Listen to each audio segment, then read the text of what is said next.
बातमीपत्रात आता पाहूयात गल्लीपासून ते दिल्लीपर्यंतच्या ताज्या घडामोडींचा धावता आढावा। पंतप्रधान नरेंद्र मोदी यांनी मंगळवारी विधानसभा निवडणुकीनंतर राज्यात पुन्हा एकदा भाजप, राष्ट्रवादी काँग्रेस आणि शिवसेनेच्या नेतृत्वातील महायुतीचं सरकार येणार असल्याचा ठाम विश्वास व्यक्त केला। चिमूरच्या सभेला उपस्थित असणाऱ्या मतदारांच्या संख्येवरून या निवडणुकीचा निकाल स्पष्ट झाला आहे। राज्यात पुन्हा एकदा महायुतीचे बहुमताचे सरकार अस्तित्वात येईल। त्यानंतर केंद्र आणि राज्यातील डबल इंजिन सरकारामुळे महाराष्ट्राचा विकासही दुप्पट वेगाने होईल असंही ते म्हणाले। पंतप्रधान नरेंद्र मोदी यांनी मंगळवारी चंद्रपूरच्या चिमूर विधानसभा मतदारसंघात सभा झाली। या सभेत त्यांनी महायुतीच्या संकल्पपत्राचे कौतुक करत हे संकल्पपत्र महाराष्ट्राच्या पुढील 5 वर्षांच्या विकासाची गॅरंटी असल्याचं स्पष्ट केलं। नरेंद्र मोदी म्हणाले, महायुतीच्या संकल्पपत्रात लाडकी बहीण, शेतकरी, तरुण आणि महाराष्ट्राच्या विकासासाठी एकाहून एक सरस संकल्प करण्यात आले आहेत। AI युनिव्हर्सिटी असेल, वॉटर ग्रीड प्रकल्प असेल, प्रत्येक घराला नळाद्वारे शुद्ध पाणी पुरवठा करणारी योजना असेल, पक्के घर असो किंवा डिजिटल कनेक्टिव्हिटीचे जाळे पसरवणे असो, या सर्वांचा यात समावेश आहे। मी महाराष्ट्राच्या जनतेला या संकल्पपत्रासाठी शुभेच्छा देतो। हे संकल्पपत्र पुढील 5 वर्षांसाठी महाराष्ट्राच्या विकासाची गॅरंटी बनेल। महायुतीसोबत केंद्रात NDAचे सरकार आहे, त्यामुळे महाराष्ट्रात डबल इंजिनचे सरकार येईल, म्हणजेच विकासाचा वेगही दुप्पट वेगाने होईल। महाराष्ट्राच्या लोकांनी मागील 2.5 वर्षात विकासाचा हा दुप्पट वेग पाहिला आहे। आज महाराष्ट्राच्या परकीय गुंतवणुकीत पहिल्या क्रमांकाचं राज्य आहे।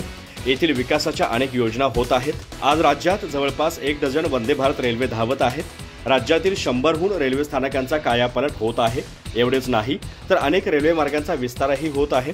महायुतीचं सरकार किती वेगानं काम करतं हे जनता पाहत आहे, पण ही महाविकास आघाडीची जमात या वेगाला कशी खीळ घालते हे चंद्रपूरच्या जनतेला चांगलंच ठाऊक आहे। येथील जनता अनेक दशकांपासून रेल्वेची मागणी करत होती, पण काँग्रेस आघाडीने त्याकडे दुर्लक्ष केलं। पण आमच्या सरकारने येथील विविध रेल्वे मार्गांना मंजुरी दिली, याचा येथील जनतेला मोठा फायदा होईल। त्यांचा वेळ आणि पैसे वाचतील असंही मोदी म्हणाले। लोकसभेतील विरोधी पक्षनेते राहुल गांधी यांची चिखली येथील सभा रद्द करण्यात आली आहे। त्यानंतर त्यांनी महाराष्ट्रातील जनतेला एक व्हिडिओ संदेश दिला आहे।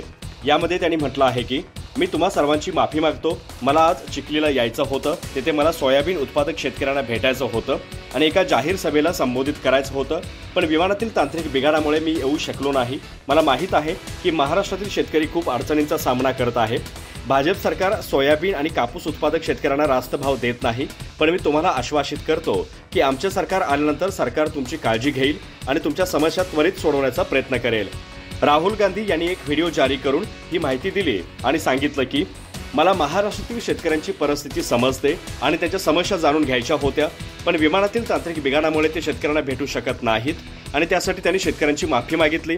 यापूर्वी राहुल गांधी यांची बहीण प्रियांका गांधी यांच्यासाठी वायनाडला गेले होते।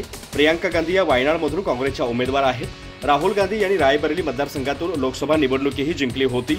यानंतर वायनाडची जागा रिक्त झाली। येथील सभेत राहुल गांधी यांनी पांढऱ्या रंगाचा टी-शर्ट घातला होता, त्याच्या पाठीवर आय लव्ह वायनाड असं लिहिलं होतं, तर प्रियांका गांधी यांनी निळ्या रंगाची साडी परिधान केली होती। यावेळी राहुल गांधी म्हणाले की मी प्रियांका गांधींना वायनाडला जगातील सर्वोत्तम पर्यटन स्थळ बनवण्याचं आव्हान देऊ इच्छितो। हे साध्य करण्यासाठी मी मदत करेलच आणि त्याचा फायदा वायनाडच्या लोकांच्या आर्थिक विकासालाही होईल। नारायण राणे यांचा मला गर्व आहे। मला कोणाचाही स्वभाव बदलता येत नाही, हे खरं आहे। मला आतापर्यंत माझा नवरा व दोन्ही मुलांचा स्वभाव बदलता आला नाही, अशी जाहीर खंत माजी केंद्रीय मंत्री तथा खासदार नारायण राणे यांच्या पत्नी नीलम राणे यांनी व्यक्त केली आहे। त्यांच्या या विधानाची राजकीय वर्तुळात खमंग चर्चा रंगली आहे। नारायण राणे यांच्या सुविज्ञ पत्नी नीलम राणे आपल्या नितेश आणि निलेश या दोन्ही मुलांच्या प्रचारासाठी मैदानात उतरल्या आहेत। त्यांची नुकतीच कणकवली देवगड विधानसभा मतदारसंघातील वैभववाडी आणि देवगड तालुक्यात सभा झाली। त्यात त्यांनी देवगडच्या सभेत मतदारांना आपल्या दोन्ही मुलांना भरघोस मतांनी निवडून देण्याचं आवाहन करत उपरोक्त खंत व्यक्त केली। नीलम राणे म्हणाल्या, निलेश आणि नितेश राणे यांनी निवडून आल्यानंतर जनतेचं काम केलं नाही तर त्यांना जाब विचारा, मग ते आमचे खासदार असो किंवा दोन्ही आमदार, पण स्वभाव कोणाचाही बदलता येत नाही। मलाही माझा नवरा किंवा दोन्ही मुलांचा स्वभाव बदलता आला नाही। तो बदलायचे काम तुम्ही केलं तरी चालेल, पण आता ते दोघेही शांत झालेत, कारण त्या दोघांनीही वयाची 40 ओलांडली आहे। तुमच्या आशीर्वादाने तिघेही चांगलं काम करतात। तुमची सर्व कामे करण्यास ते बांधील आहेत। माझ्यावर प्रथमच 2-2 मतदारसंघात प्रचार करण्याची वेळ आली आहे। प्रचाराचे वेळापत्रक सकाळी 10 वाजता सुरू होते, त्यानंतर रात्री घरी जाण्यासाठी 11 वाजतात। महिला शेतातील काम आटपून सायंकाळी उशिरा घरी येतात, त्यामुळे त्यांच्या वेळेनुसार जावं लागतं। आम्हाला दोन्ही ठिकाणी चांगला प्रतिसाद मिळत आहे। नितेशचा प्रश्न नाही, तो 2 वेळा निवडून आला आहे। पण मी निलेशसाठी कुडाळ मार्बलमध्ये अधिक लक्ष केंद्रित करत आहे असंही त्या म्हणाल्या। माजी केंद्रीय मंत्री रावसाहेब दानवे यांनी फोटोमध्ये येण्याचा प्रयत्न करणाऱ्या कार्यकर्त्याला लाथ मारून बाजूला केल्याचा व्हिडिओ चांगलाच व्हायरल झाला होता। यानंतर विरोधकांनी रावसाहेब दानवेंवर टीकेची झोड उठवली होती। या सर्व प्रकारावर शेख अहमद या कार्यकर्त्याने स्पष्टीकरण दिलं आहे। रावसाहेब दानवे आणि माझी 30 वर्षांपासूनची मैत्री आहे। त्यांचा शर्ट अडकल्याचं मी तो व्यवस्थित करण्यासाठी पुढे गेलो होतो, पण त्यांना ते नीट न समजल्याने आणि त्यांच्या हातात पुष्पगुच्छ असल्याने त्यांनी मला मिश्किलपणे बाजूला सारलं असंही शेख अहमद म्हणाले। मी शेख अहमद, मी रावसाहेब दानवे यांचा जवळचा मित्र आहे। आमची 30 वर्षांपासूनची मैत्री आहे। व्हायरल झालेला व्हिडिओ चुकीच्या पद्धतीने विचारात घेतला जात आहे। आमच्यात असं काहीही नाही। लोक देखील कापडाच्या चिंधीला साफ बनवत आहेत। दानवे घरातून बाहेर आले असता त्यांचा शर्ट पाठीमागे अडकला होता। मी त्यांच्या बाजूलाच उभा होतो, त्यामुळे मी त्यांचा शर्ट व्यवस्थित करण्यासाठी पुढे गेलो, पण दानवे साहेबांना ते समजलं नाही। त्यांच्या हातात पुष्पगुच्छ होता, त्यामुळे त्यांनी मिश्किलपणे मला लाथ मारत बाजूला सारलं।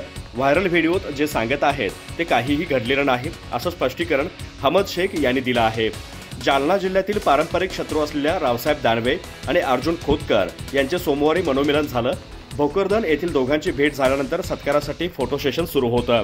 अर्जुन खोतकर आणि रावसाहेब दानवे दोघे फोटो काढण्यासाठी उभे असताना एक कार्यकर्ता फोटोमध्ये येण्यासाठी पुढे येत होता, मात्र रावसाहेब दानवे यांनी आपल्या स्टाईलने लाथ मारत त्या कार्यकर्त्याला बाजूला केलं। त्यानंतर हा व्हिडिओ चांगलाच व्हायरल झाला। यावरून विरोधकांनीही रावसाहेब दानवेंवर निशाणा साधला होता।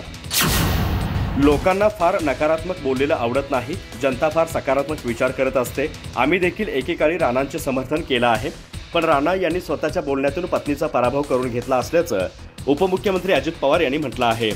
रवी राणा यांनी आता तरी बोलताना काळजी घ्यायला हवी। त्यांनी महायुतीच्या उमेदवाराच्या विरोधात देखील उमेदवार दिला आहे। त्यांच्याशी देवेंद्र फडणवीस यांनी बोलायला हवं, त्यांना समजून सांगायला हवं अशा शब्दात अजित पवारांनी राणांवर निशाणा साधला। रवी राणांची विनाशकाली विपरीत बुद्धी झाली असल्याचंही पवार यांनी म्हटलं आहे। रवी राणा हे काहीही बोलत असल्याचं अजित पवार यांनी म्हटलं आहे।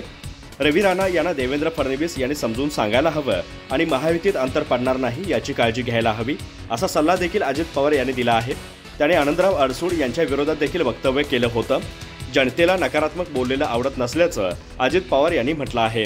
परभणीमध्ये माझ्या देखील बॅगा तपासण्यात आल्या होत्या, तर मुख्यमंत्री एकनाथ शिंदे यांच्या देखील बॅगा तपासल्या गेल्या होत्या। मात्र अशा पद्धतीने विरोधी पक्षाने तक्रार करणं, आरोप करणं हे चुकीचं असल्याचं अजित पवार यांनी म्हटलं आहे। पोलिसांच्या माध्यमातून असं होत असल्याचा आरोप देखील विरोधक करत असतील तर आमच्यासोबत असणाऱ्या पोलिसांच्या देखील बॅगा तपासा असं आवाहन देखील त्यांनी केलं। विरोधकांच्या आरोपाला त्यांनी सडेतोड उत्तर दिलं। उपमुख्यमंत्री देवेंद्र फडणवीस यांनी MIMचे अध्यक्ष असुद्दीन ओवैसी यांच्यावर जोरदार हल्लाबोल केला आहे।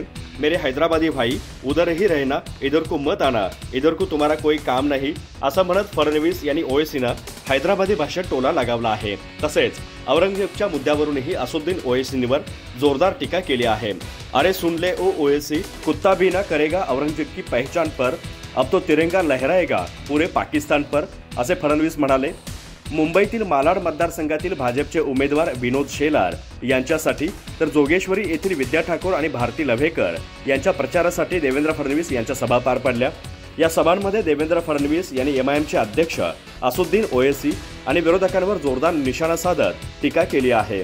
देवेंद्र फडणवीस ओवैसी यांच्यावर टीका करताना म्हणाले, हल्ली ते ओवैसी देखील आपल्या राज्यात येथील मतदारसंघामध्ये येत आहेत, फिरत आहेत। मला त्यांना सांगायचं आहे, मेरे हैदराबादी भाई, उधर ही रहना, इधर को मत आना, इधर को तुम्हारा कोई काम नहीं है असं म्हणत ओवैसी यांना चिमटा काढला आहे। पुढे बोलताना फडणवीस म्हणाले, येथे येऊन आम्हाला धमक्या दिल्या जात आहेत, औरंगजेबाचे महिमा मंडन केलं जात आहे। त्या लोकांना मला सांगायचं आहे की भारताचा जो सच्चा मुसलमान आहे तो औरंगजेबाला आपला हिरो मानत नाही, कारण औरंगजेब हा एक आक्रमणकारी होता। त्यानं आमच्यावर अनेक आक्रमणे केली आहेत। म्हणून मी म्हणतो, अरे सुन ले ओ ओवैसी, कुत्ता भी ना पेशाब करेगा औरंगजेब की पहचान पर, अब तो तिरंगा लहराएगा पूरे पाकिस्तान पर। सदाभाऊ खोत यांच्या रयत क्रांती सेनेचे युवा प्रदेशाध्यक्ष पांडुरंग शिंदे यांनी राष्ट्रवादी काँग्रेस शरदचंद्र पवार पक्षात प्रवेश केला आहे। या माध्यमातून शरद पवार यांनी आपल्यावर अश्लाघ्य टीका करणाऱ्या खोत यांना प्रत्युत्तर दिल्याची चर्चा राजकीय वर्तुळात रंगली आहे। सदाभाऊ खोत यांनी नुकतीच शरद पवार यांच्यावर अश्लाघ्य टीका केली होती। शरद पवार यांनी आपल्या महाराष्ट्राचा चेहरामोहरा बदलण्याची इच्छा असल्याचं म्हटलं होतं। आता त्यांना महाराष्ट्राचा चेहरा स्वतःच्या चेहऱ्यासारखा करायचा आहे का असंही ते म्हणाले होते। त्याच्या या टीकेनंतर त्यांच्यावर टीकेची झोड उठली। या पार्श्वभूमीवर पांडुरंग शिंदे यांनी शरद पवार गटात प्रवेश केला आहे। पांडुरंग शिंदे यांनी शरद पवार यांच्या उपस्थितीत शरद पवार गटात प्रवेश केला। जळगावमध्ये आयोजित प्रचार सभेत हा छोटेखानी पक्षप्रवेश सोहळा झाला। यावेळी शिंदे यांनी रयत क्रांती संघटनेला सोडचिठ्ठी दिल्याचंही कारण सांगितलं। सदाभाऊ खोत यांनी काही दिवसांपूर्वी शरद पवार यांच्यावरती टीका केली होती। मला ही टीका पटली नाही, त्यामुळे मी पक्ष सोडण्याचा निर्णय घेतला। सदाभाऊ खोत सध्या शेतकऱ्यांच्या प्रश्नांपासून लांब गेले आहेत, त्यांची कामे व्यक्तिकेंद्रित झाले आहेत असंही ते म्हणाले। पांडुरंग शिंदे यांनी यावेळी सदाभाऊ खोत यांच्या धोरणांवर पक्षातील अनेक नेते नाराज असल्याचाही दावा केला। माझ्या संपर्कात जिल्ह्यातील मोठे 25 कार्यकर्ते आहेत, ते मी लवकरच शरद पवार गटात प्रवेश करणार आहेत असंही ते म्हणाले। त्यांच्या या दाव्यामुळे ऐन विधानसभा निवडणुकीच्या धामधुमीत सदाभाऊ खोत यांना मोठा झटका बसल्याची शक्यता व्यक्त केली जात आहे। विधानसभा निवडणुकीदरम्यान उद्धव बाळासाहेब ठाकरे पक्षाच्या वतीने वर्सोवा विधानसभा मतदारसंघात हारून खान यांना उमेदवारी देण्यात आली आहे। आता ठाकरे गटाच्या या निर्णयावर महाराष्ट्र नवनिर्माण सेनेचे प्रमुख राज ठाकरे यांनी जोरदार टीका केली आहे। बाळासाहेब ठाकरे यांची शिवसेना आणि धनुष्यबाण हे निवडणूक चिन्ह आता एकनाथ शिंदे यांच्याकडे गेलं आहे, तर उद्धव ठाकरे यांच्यासोबत केवळ खान राहिले आहेत, अशा शब्दात राज ठाकरे यांनी उद्धव ठाकरे यांच्यावर निशाणा साधला आहे। विधानसभा निवडणुकीच्या पार्श्वभूमीवर मनसे प्रमुख राज ठाकरे यांची दिंडोशी मालाड येथील जाहीर सभा आयोजित करण्यात आली होती। या मतदारसंघातील मनसेचे उमेदवार भास्कर परब यांच्या प्रचारार्थ राज ठाकरे यांनी सभा आयोजित केली होती। या सभेत राज ठाकरे यांनी उद्धव ठाकरे यांच्यावर जोरदार टीका केली आहे। शिवसेना ठाकरे गटाच्या उमेदवारांनी उर्दूमध्ये पत्र काढलं आहे, अशा शब्दात राज ठाकरे यांनी निशाणा साधला। मराठवाड्यामध्ये खान हवा की बाण हवा अशा घोषणा दिल्या जात होत्या, मात्र आता उद्धव ठाकरे यांच्याकडून बाण निघून गेला आहे, तर फक्त खान उरला आहे असंही देखील राज ठाकरे यांनी म्हटलं आहे। ठाकरे गटाचा उमेदवार हारून खान यांच्या नावातच हरो आहे, त्यामुळे तो कसा जिंकणार असा सवालही त्यांनी उपस्थित केला। दादर येथील शिवाजी पार्क मैदानावर गेल्या 14 ते 15 वर्षांपासून महाराष्ट्र नवनिर्माण सेना दीपोत्सव साजरा करते, मात्र अचानकपणे तेथे लाईट बंद करण्यात आले आहे असंही राज ठाकरे यांनी म्हटलं। शिवाजी पार्कवर 14 नोव्हेंबरला पंतप्रधान नरेंद्र मोदी यांची सभा आहे, त्यामुळे ते लाईट काढून टाकले आहेत असा आरोप राज ठाकरे यांनी केला।